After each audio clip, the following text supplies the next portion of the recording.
આજે આપણે કેરીનો સૂંદો બનાવીએ ખાંડની અંદર. એના માટે મેં રાજાપુરી 1 કિલો કેરી લીધી અને છીણી અને આ રીતના છીણી કાઢી. જો સોલી 1 કિલો કેરી લીધી અને 1 કિલો આપણે અંદર હવે ખાંડ નાખીશું. જેટલી કેરી એટલી જ ખાંડ આપણે નાખવાની અને બંને આપણે મિક્સ કરી દઈએ. પહેલાં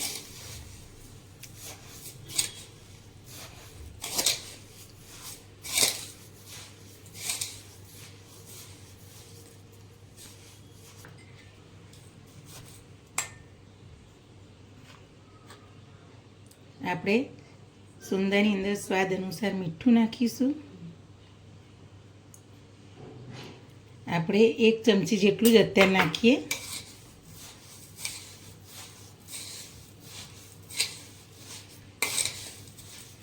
પછી તમને ઓછું લાગે તો પાછળથી તમે નાખી શકો, પણ જો વધારે નહીં નાખવાના.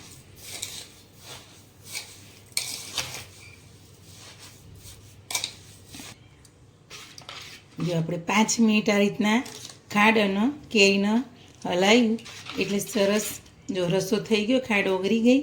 હવે આપણે તડકાવાળો સૂંદો બનાવવાનો છે, એટલે આપણે 5 દિવસ સુધી આનું કપડું બાંધી અને તડકે મૂકીશું. 5 દિવસ પછી તડકામાં આપણો સૂંદો તૈયાર સરસ થઈ જાય પછી એનો મસાલો કરીશું. એટલે આપણે એના પર ઢાંકીને મૂકી દઈએ. હવે આપણે સૂંદો જોઈ લઈએ. 5 તડકા આપણે ખવડાવી દીધા, 5 દિવસ થઈ ગયા. હવે જો આપણે એનો મસાલો કરી દઈએ. જો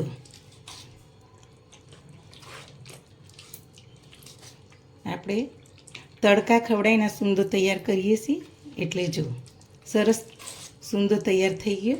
હવે આપણે એની અંદર મસાલો કરી દઈએ. આપણે 5-6 નંગ લવિંગ લઈએ, એ નાખીશું. 10 કારા મરી નાખીશું. 1 નાનો તજનો ટુકડો 4 ટુકડા કરીને નાખીશું.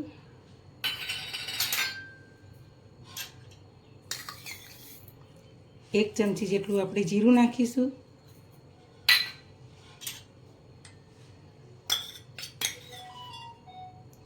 અડધી ચમચી ઇલાયચી પાવડર નાખીશું. આપણે તજ, કારા મરી અને લવિંગનો પાવડર કરીને મૂક્યો એ અડધી ચમચી નાખીશું. આપણે આખા તો નાખ્યા છે, પણ આ સ્વાદ માટે આપણે અડધી ચમચી નાખીશું.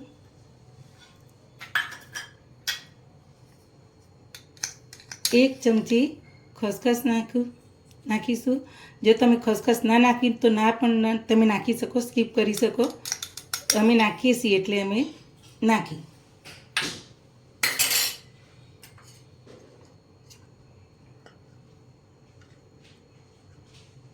એક ચમચી જેટલું આપણે તીખું મરચું નાખીશું. 1 ચમચી જેટલું કાશ્મીરી લાલ મરચું નાખીશું. તમે તીખું જે રીતના ખાતા એ પ્રમાણે તમે નાખી શકો. બાળકો માટે કરવું હોય તો તીખું ઓછું રાખવાનું.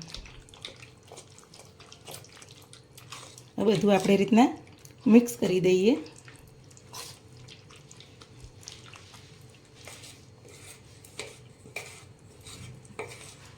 જો જીરાની જગ્યાએ તમારે વરિયાળી નાખવી હોય તો પણ નાખી શકો, પણ વરિયાળી કરતાં જીરું સૂંદાની અંદર સરસ લાગે.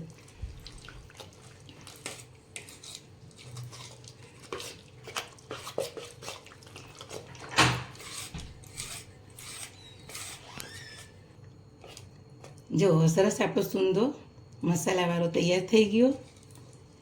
જો હવે આપણે કલાક જેવો તડકે આને રાખીશું, પછી બરણી ભરી લઈશું. બરાબર?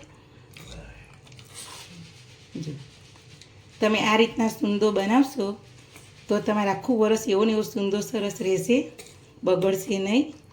એટલે મારી ચેનલને આ રીતના નવી નવી વાનગી જોવા માટે તમે લાઈક કરજો, શેર કરજો અને સબસ્ક્રાઈબ કરજો. જો આપણો સૂંદો હવે સરસ તૈયાર થઈ ગયો.